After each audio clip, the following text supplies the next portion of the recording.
All right. All right. Hey, Trent, how you doing? Great, Kevin. Excited to be here.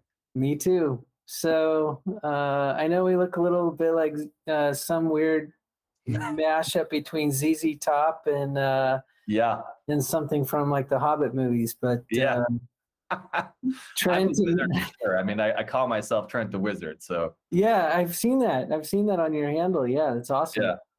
Yeah, and I'm more embracing my Viking origins, Viking Yes. roots. My family moved to what is effectively the Silicon Valley from Denmark in the mid 1800s, and I have been getting more in touch with my Danish roots over the past I don't know, decade. Yeah. And then I've got the beard to show Yeah. for it. So. When, like, you grow something like this, it's like, I wonder what my heritage is, because you know what? This is like Yes. This is ancestral for sure. Exactly. Yeah, so I'm Kevin Peterson, and this is Trent Neidiger, and welcome to the first edition of the Tao of Glass podcast. Yeah. So I'm going to kick us off with just a couple of, setting a couple of expectations around what our audience can expect from this. This is deep dive philosophy, and as much as possible, we want to frame things in a practical way. Like it's one thing to, it's one thing to go to a yoga class. It's something totally different to be limber. Like they're not necessarily correlated. Well, and to that point, I always say, if you say that you're too inflexible for yoga, that's like saying you're too dirty to take a bath. Flexibility is a symptom of the yoga, right? Like it's what happens when you do yoga is you get flexible by doing it. Yes.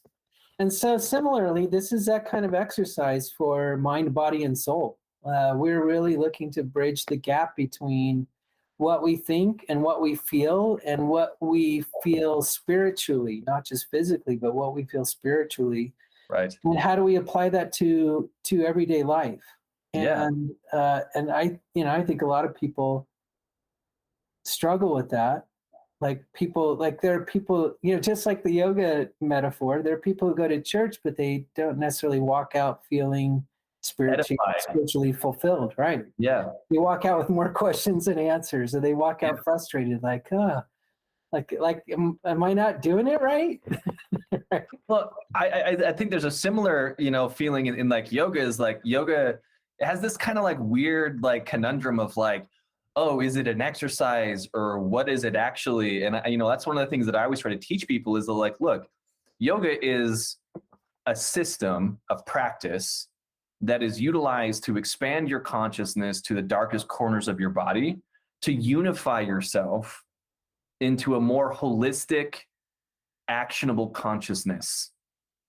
So meaning that which doesn't move, your physical body, that which feels the movement, your emotional body, that which decides to move, your mental body, that which knows that it's moving, your intellectual body, and that which rejoices in the movement, your spiritual body.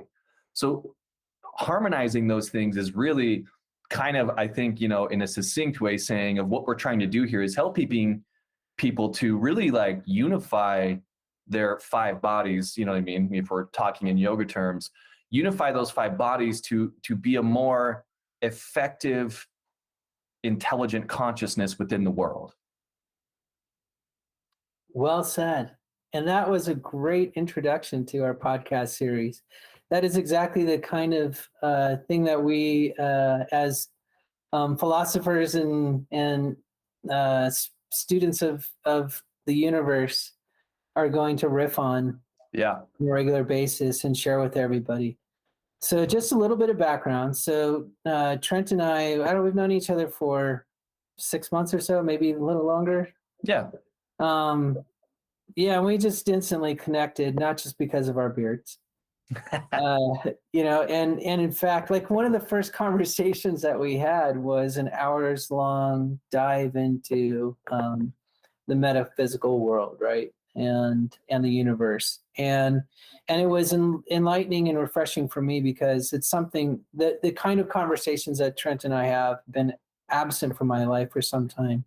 When I was in my 20s, I had a very good friend that, we used to go deep on these things, not just like universal themes, but also, tech trends and how tech affects us as a species, and and our spiritual selves, right? And so I did, once upon a time, I had a close friend that we used to go deep on this stuff all the time, and often stay up to the wee hours of the morning, theorizing and challenging each other's hypotheses to see, like, does that, wait, did I just heard you say something that I've never heard another human being say, and I'm not sure if it's right. I'm going to challenge you on that. Like, is that right? Because it sounds amazing and bizarre, but is it true? Right. Yes. So as philosophers, we're always concerned with truth. Yes. That's truth. Yeah. And truth is a tricky thing. We'll get into that later. Right. So just kicking this off, like, my background is a combination of business and art, right? Like, music is part of my soul, and today I'm running a private equity firm. So reconcile that however you want. Amen. I'm also a big data junkie. Action. Yeah. So Trent and I started having, regularly scheduled calls just to focus on the universe. Like, what do we know? What do we think we know? What do we think is wrong or should be different, or either internally or externally? And then Trent, by contrast to me, I'm kind of, if you think about this in very simple terms, like, I've got a lot of ideas. I'm a big idea guy, and I'm willing to explore just about any thought or philosophy. Trent is he actually has the education to back it up. So that's one of the reasons that I enjoy riffing on these topics with Trent, is he's got the pedigree and an amazing ability to recall in real time examples from other philosophers and teachings of other philosophers throughout human history. And so I really appreciate that we can get really abstract and high level, like macro level, like, is this a thing? Right. And then when I pose a question to Trent, I'm always amazed. Like, I can ask him a question about just about anything in the universe and say, like, is that a thing? And he'll say, well, in 200 AD, and he can recite historically speaking, his head the source of one data point on that topic. And so that's what we're going to be bringing to all of you is we'll start off our conversations with just topics that we find interesting and challenging and perplexing, and do our best to resolve it just by riffing on each other and challenging each other's beliefs. And then we'll close each episode with a short meditation or incantation to help bring the conversation full circle and bring it to light in a way that you can actually act on it in your own life. So with that, Trent, make an introduction. Share a little bit of your background. Trent Neidiger, I honestly have always been fascinated with everything. That's always been kind of my problem, is trying to find, like, I'm too curious about everything. So finding like one singular pathway has always been a thing. I finally ended up getting my degree in philosophy because that's what I found myself reading in my spare time because of this curiosity. So I ended up going down that path. I now run my own business as a brokerage firm. We help people do packaging. We help people do all kinds of things. We're kind of a business relationship firm into helping you make those connections that help move your project or business forward, depending on whatever you are doing. Which fits well. Again, because of that curiosity, it's like, oh, you want branded light bulbs? Okay, let me find someone for you to do that. Or you need diesel fuel, or you need custom packaging, just whatever it is. I did grow up Mormon. That heavily influenced my studies, so to speak, and my interest in all this, just because of the nature of their doctrine is very eternal, very trying to think of a good word, but it really believes in God. You know what I mean? It's, you know, when we speak about that, we'll talk about Pascal's wager, you know, whether it's what's the better bet? Do we bet on God? Do we bet on not God? Does God exist or no? Pascal says the better bet is to bet on God, right? The reason being is because if you win everything, right? If you believe in God and God actually exists, then you win everything. If you don't believe in God and God doesn't exist, you win nothing. Literally. Like you just, there's no bragging rights even, you know, after life. It's just, there's nothing. So, but yeah, I was born and raised in Utah, love the outdoors, love nature, and thrilled to dive into some of these topics with you guys and really try to give you guys some tools that you can implement in your day-to-day lives. Not things that are lengthy, not anything that is, you know, spiritually or religiously changing your belief system, but we want you to challenge your belief system. We really want you to think about things on a different and deeper level about how this existence within the world happens. It's pretty incredible. And I think a lot of times that a lot of us take it for granted and don't really give it the entirety of what's actually happening. It's pretty amazing. And when you think about that, I think that you can really change your approach to the same beliefs that you still believe in, but you can change your approach to make that belief work for you instead of you just believing in something that you're trying to work towards. I mean, realistically, that's kind of what I want to say is that you are divine intelligence. You are a creator.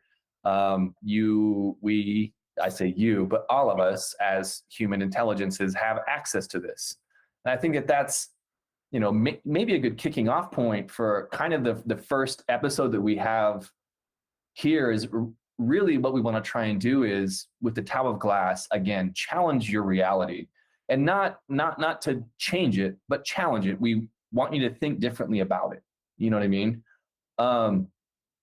So for this first episode, Kevin, do you want to kind of kick us off here on the first couple of points we have? Sure, yeah. We can start going off there. Yeah, absolutely. So, and in fact, I'll just start with the title of the podcast, which is Tao of Glass and how that came to be, because that is again, challenging a belief system.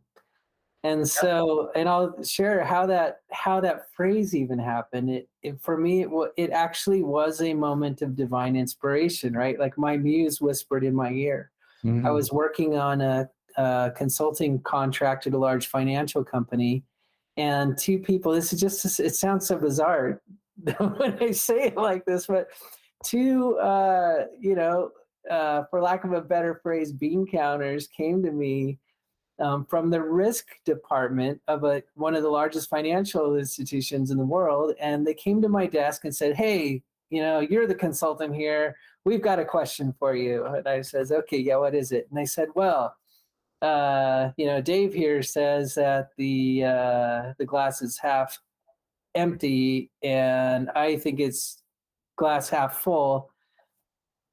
Hey, consultant, what do you think?" And I turned around, and I'm not kidding. In that moment, it just came to me. I said, "Well, I consulted the Tao, and according to the Tao, the glass is always completely full, but its contents are only relatively useful."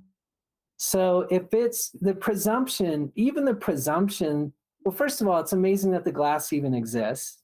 Yes. Second, everyone just kind of takes it for granted that it's a glass and it's not like a cucumber or a toaster. It's a glass. We've all seemed, as a species, we seem to agree that it's a glass and that it's always around half full, and it's full of water and some level of water. But really, it's always full, and the contents are only relatively useful. Right. So if it's half full of glass, but you need a little bit of gasoline, it's not useful at all. It doesn't matter how full it is. The contents aren't even applicable to you. It doesn't matter. It's not valuable for you in that moment. What's if you need relevant oxygen, to you? Yes.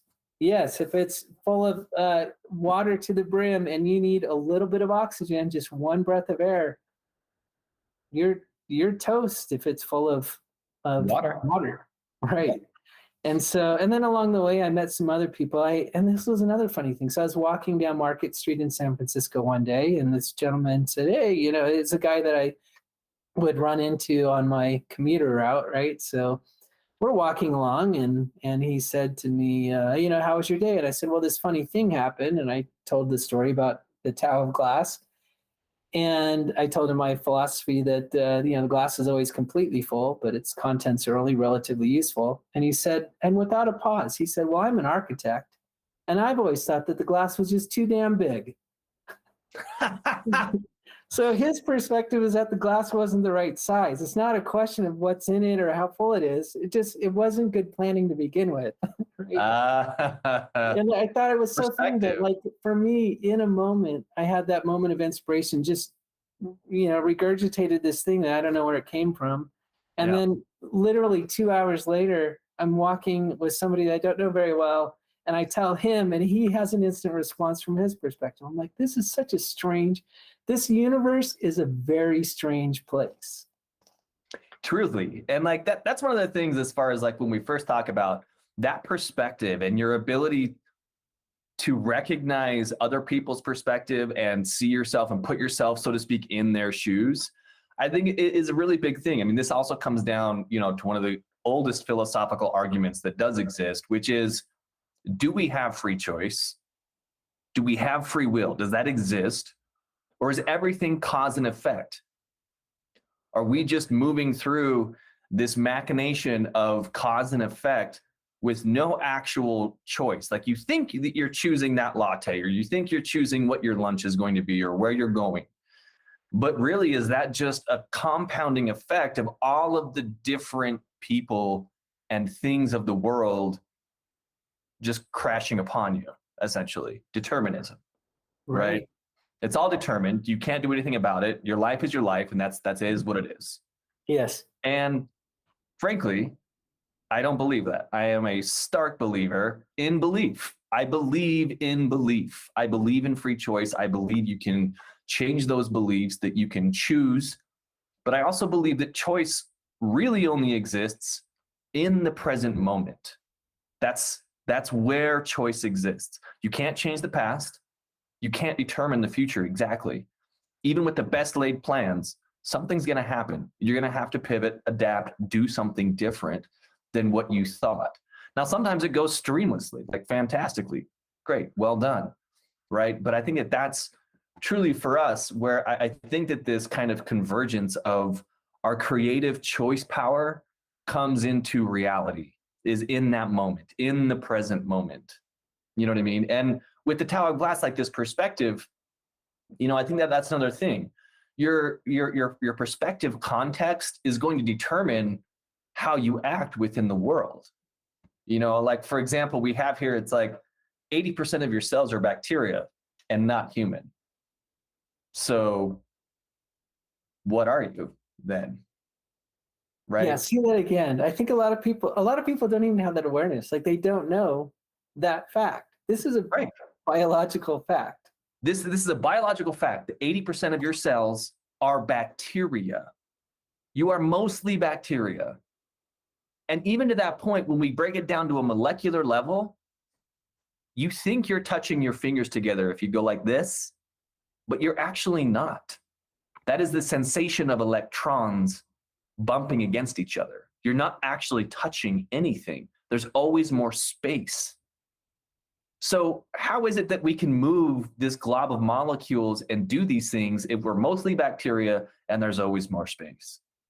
That's kind of the fascinating, interesting part about all of this, about consciousness, about intelligence, about choice and free will, is the fact that if we can do this here, what's to say that I can't do other things elsewhere?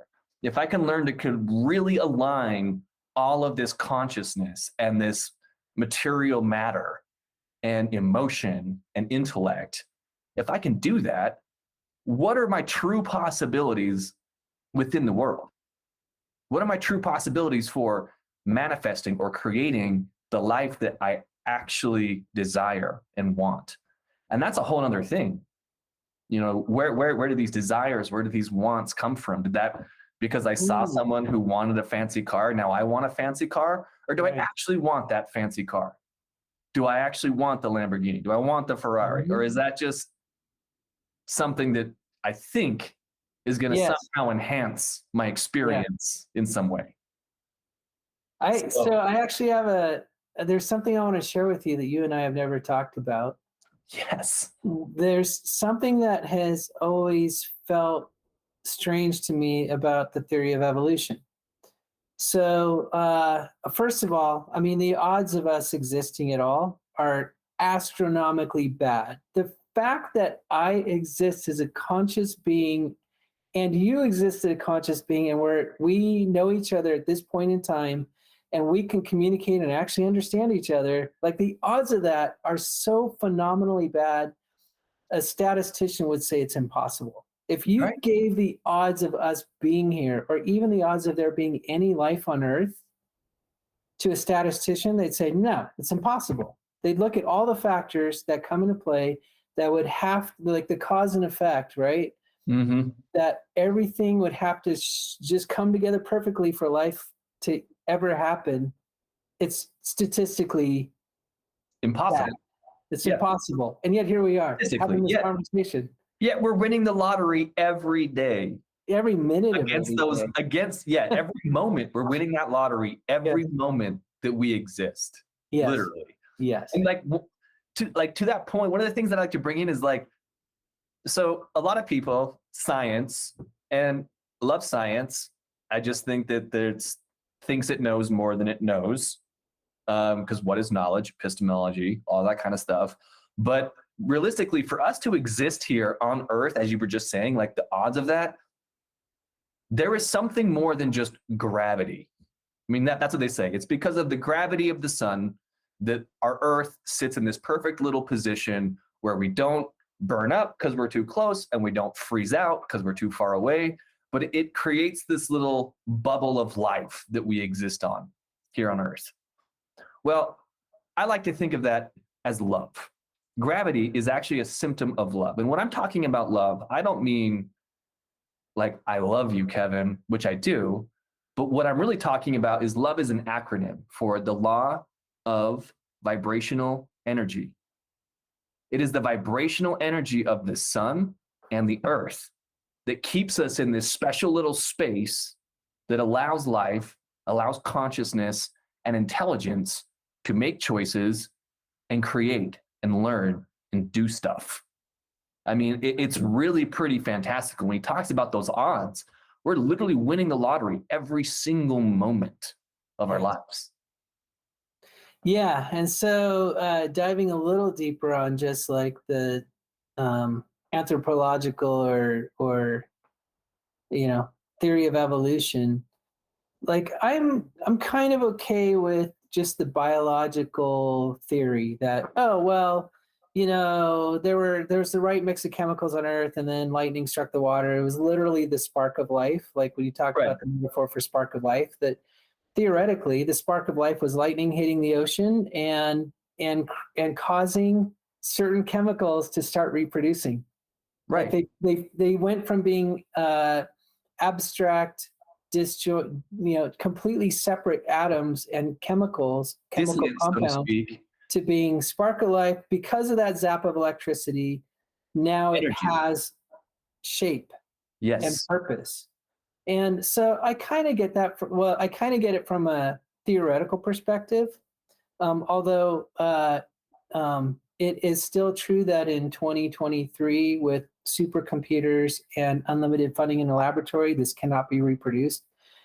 There's never been a scientific experiment that has been able to turn seawater into a molecule, an actual living being, right? Right. Not even amoeba. Right. We haven't yet been able to replicate that in a lab, but that is the theory, is that somehow the chemicals were in the right place at the right time, and there was a zap of electricity that spawned life, all life on Earth.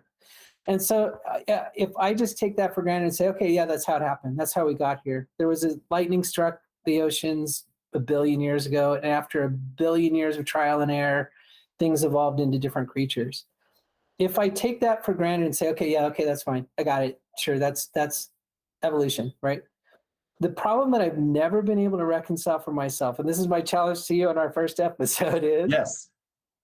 where does desire come from? Because you mentioned desire a minute ago, and I've never been able to reconcile in my own mind, like, okay, so the chemicals reacted and started forming life. The question that I still have is why? What made a chemical, what gave a chemical the desire to make another copy of itself? And then 4 copies and 8 copies and 16 until there were billions of that example.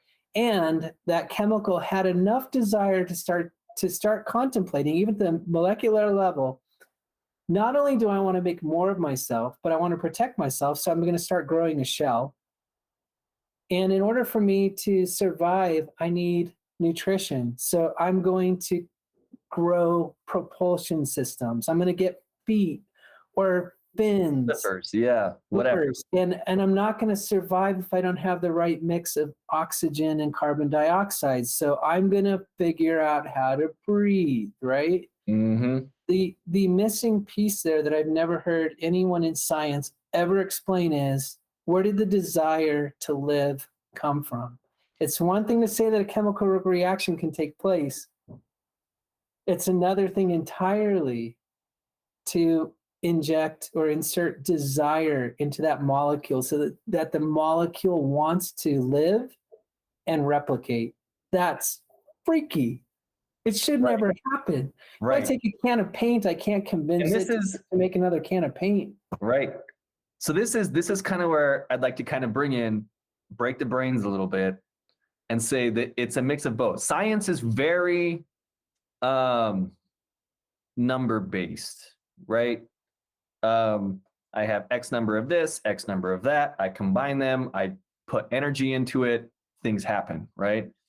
One of the people that I find most fascinating is Nikola Tesla. He said that the secrets of the universe are contained within energy, frequency, and vibration. Now, you can also take that into, which is probably why we've never really been able to do that on just a scientific level, reproduce that, because we're not understanding that we are synecdoches. A synecdoche is a very small part of a larger whole that is a complete replica of the whole.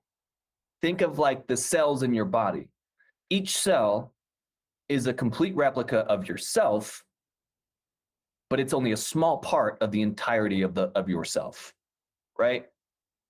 To that same point, this is where I believe personally that we are synecdoches of the center of the universe. We are sparks of the universe. We were that spark that hit. We were that conscious intelligence that decided, I'm going to go there and I'm going to do things. I'm going to go and I'm going to ignite evolution. You know what I mean? And it's something where that's where the desire comes from. And again, that's why I believe in conscious intelligence. That's why I believe in the possibility of believing, in fact, is because it's us. It's us as human beings. In fact, ancient philosopher, not really ancient, not as ancient as like the Greeks, but we're talking St. Augustine. He's, Renaissance style, 1300s, era. Very high up in the Catholic Church at that time, pretty much running the show type thing. He came up with something called the hierarchy of souls. And this is how he believed that this consciousness, intelligence, or what he called the soul, progressed through existence. First, you were one of all of the inanimate objects, rocks, crystals, things like that, right? You can form, but you don't feed yourself. You don't need to feed yourself, but you form, and it's more observing. You don't really have a lot of like movement ability. You don't have reproductive ability. So your consciousness is limited to basically just forming yourself, right? Learning to form yourself. Then once you've been a lifetime of each one of every single one of those things, he postulates that the next level is the plant kingdom, right? The plant kingdom, you get a little bit more consciousness, right? You're actually able to reproduce.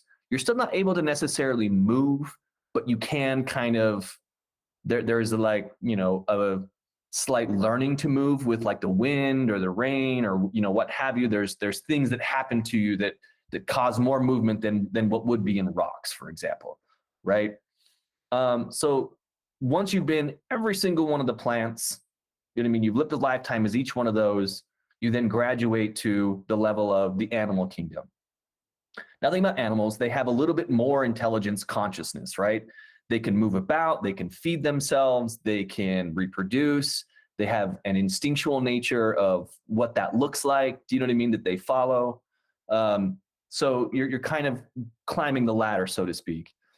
After that, he says that the next level is humans, right? So then you spend a lot of lifetimes as a human, essentially, doing all the different experiences and things like that. Basically, again, you have full reproductive, you have full movement, you have choice now, you know what I mean? Ability to grow and manipulate things, unlike animals. Like animals don't necessarily build things. Some animals do, you know what I mean? When you get like beavers, they build dams and things like that. But at the same time, you know, there's just a higher level of consciousness and choice.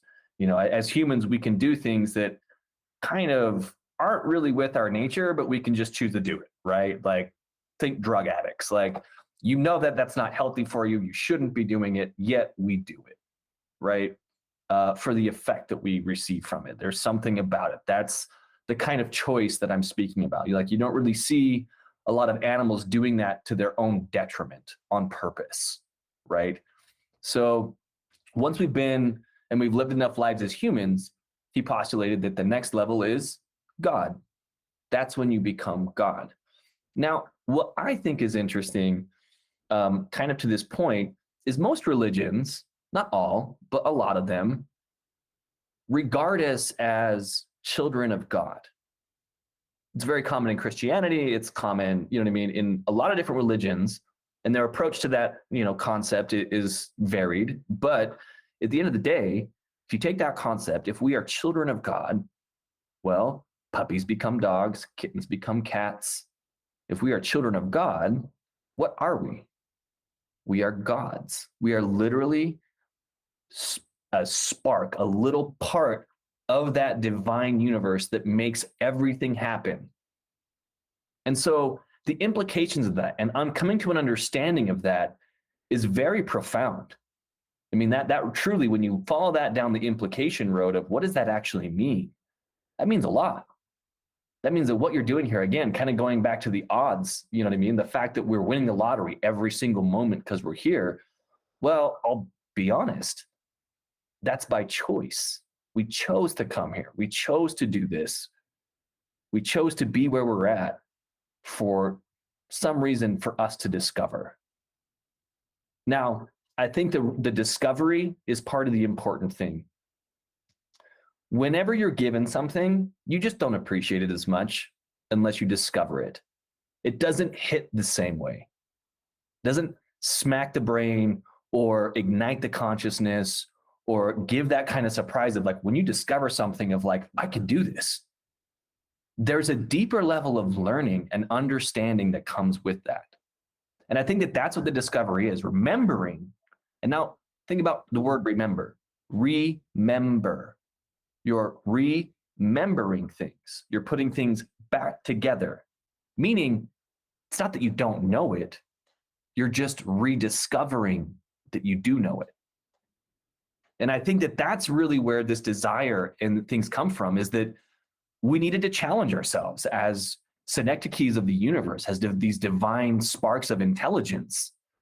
We needed to have an environment in which we could rediscover this knowledge at a deeper level. Now, think about light and frequency and vibration, going back to Nikola Tesla, right? Like, I can't see gamma waves, but they still exist. It's still there. I can't, unless I have some special instrumentation, which again, we have created, and someone believed that those exist, so they created an instrument to actually see them, right? Yeah. To that point, it's not that these other dimensions of the universe don't exist. It's that we've chosen this one for our own development, for our own understanding and learning. Yes. So, yeah, well said. And taking it full circle. and part of that message is that there is an interconnection between science and spirituality, and science and philosophy, Yes. and all things in the universe are connected.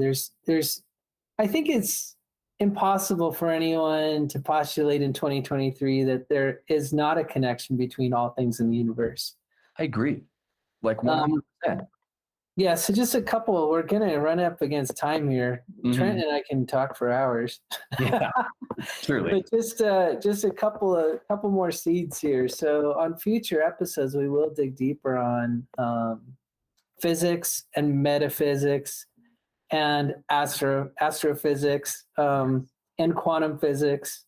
Yes. One of the interesting things here is that quantum physics is starting to prove some things that have been contemplated in philosophy and spirituality for 1,000,000 years, right? Some of these things that make us human and make us curious are now being proven through quantum physics. Like, Well, actually, telepathy does work. so Prayer does work. Like, there are things that happen now that can be quantified. what I really find interesting about that, just really quickly, is the fact that you do find ancient cultures that held these beliefs. Yes. And that somehow yet they were lost throughout time. And now, again, science is our only, qualifier of truth. If it's not scientifically verified or proven, then it's not true. Must not be true. Yeah, exactly. Well, not necessarily so. You know what I mean? Like that is, yeah. Yes, and that's very much in line with what you were just saying about remembering. Like a lot of that, I think that I haven't quite heard you say that way before, and I think it's right. Like everything in the universe is the universe remembering itself and how it works, and we are just the instruments for that. Right. There's a modern day astrophysicist. I don't recall his name because my recall for names is not as good as yours, and I don't have it in front of me. But there's a modern day astrophysicist who says, when we as humans look up at the stars at night in awe, we are the conscious mind of the universe reflecting upon itself. Like like right now, I'm looking at, you can't see it, but I'm looking out the window at an amazing view of the Sierra Nevadas. It's snow-capped, it's beautiful. The fact that I can see that and internalize and experience beauty and emotion, right? Inspiration. Yes. We are the conscious mind of the universe reflecting on itself and reflecting at how beautiful it is and how miraculous it is, and sometimes how tragic it is and how chaotic it is. That's all of that. All of these things exist. It's a part of it. Trent and I are not all about unicorns and rainbows. We go deep on this. There's stuff. harsh realities that you just need to come to terms with. Yes, and the fact that we can even contemplate that is a miracle. The fact that we can contemplate joy and sorrow is a miracle. It's beyond, it's a brain breaker in itself. The fact that we're here and we can experience and share these experiences and emotions. Yes, it's the universe is an amazing place. It absolutely is. And I know that we're kind of coming up against our time here. So on this first episode, I think maybe we leave it there. We'll pick up on some more of these topics, in the next episode. But for this first episode, as Kevin mentioned, we would really like to leave everyone with some sort of mantra, either an incantation or some sort of challenge, some sort of exercise that you can utilize, that you can actually take and implement within your daily life to try and change that perspective and try and really challenge yourself when it comes to your mindset, your belief set structure, and what's actually possible for you within the world. So to that point, I'm just going to kind of dive in here, Kevin. What I'd like everyone to do, here's the exercise. I want you to take 5 minutes, set a timer on your phone, and I want you to write down what you believe. Pick an area of your life, whether that's business, whether it's personal, whether it's spiritual, doesn't matter. Pick an area, and I want you to write down what you believe regarding those topics. Then what I'd like you to do is in the next 5 minutes, you're going to set a timer again. You're going to analyze those beliefs, and each one that you wrote down, I want you to write down, where did it come from? think about where it came from. Did it come from something that your parents taught you? Is it something that you learned in school? Is it something you just kind of came to you when you were walking in the forest? Like, where did you get that belief? Where did it originate from? And then what I'd like you to do as a final step in the exercise, another 5 minutes, I want you to write down how you want or would like or will be believing going forward. This is something very powerful to help you change your belief structures.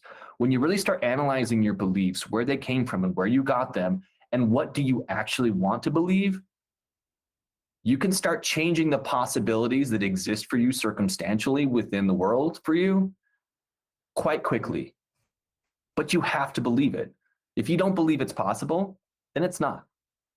But I know that you believe things, because I guarantee that anyone listening to this has made plans for the future, for the next date, for lunch, for a business meeting, for a personal meeting. I don't care. If you did that, you believed and continue to believe that the sun will rise every day, granting you this existence, which we call winning the lottery every moment. So take some time, write your beliefs down. Where did they come from? And where do you want to go with them? What do you want to believe? Excellent. Thank you, Trent. Yeah. Yeah, and thank you everyone who has tuned in. And I hope you got a good flavor of where we're taking this, because as I said, Trent and I can riff on these things for hours. And we are going to. We just decided that we're not only are we going to do this, but we're actually going to record it and share it with the world. So yeah. So and if you have questions, there's specific things that you want to hear about, you want us to talk about or dive into, just let us know. We're happy to, let's just do an episode on that, just depending on the question. You know what I mean? Like let's go deep on some of those things. So excellent. Well, very good. Thank you all. Thank you, yeah. Trent. Thanks, Kevin. We'll see you next time. Cheers.